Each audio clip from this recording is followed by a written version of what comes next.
ইরানের পারমাণবিক স্থাপনায় মার্কিন বোমা হামলার পর বিশ্ব অর্থনীতি ঘিরে উদ্বেগ বেড়েছে।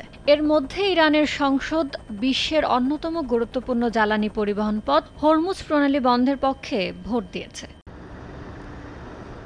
সরবরাহ সংকটের শঙ্কায় সোমবার অপরিশোধিত তেলের দাম গেল ৫ মাসের মধ্যে সর্বোচ্চ উঠে যায়। সকালে ব্রেন্ট ক্রুডের দাম ২.৫% বেড়ে ব্যারেল প্রতি দাঁড়িয়েছে $৭৮.৯৩। লেনদেনের শুরুতে প্রতি ব্যারেলের দাম $৮১.৪০ উঠে যায়।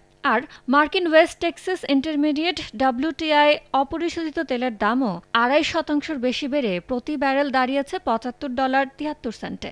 লেনদেনের শুরুতে প্রতি ব্যারেলের দাম $৭৮.৪০ উঠে গিয়েছিল।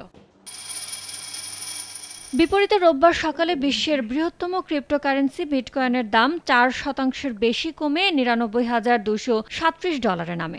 একইভাবে দ্বিতীয় বৃহত্তম ক্রিপ্টোকারেন্সি ইথারের দাম প্রায় ৮.৫% কমে প্রতিটির দাম নামে $২,১৯৯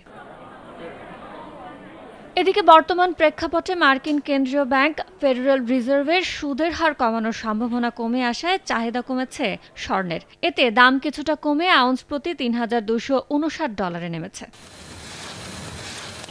তবে নিরাপদ বিনিয়োগের মাধ্যম মার্কিন ডলারের দিকে ঝুঁকছেন বিনিয়োগকারীরা। ফলে শক্তিশালী হচ্ছে মার্কিন ডলার। মান বেড়েছে 0.৩%। ডলার সূচক দাঁড়িয়েছে 94.৯58 পয়েন্টে। ইয়ানুর শিফাত, সময় সংবাদ।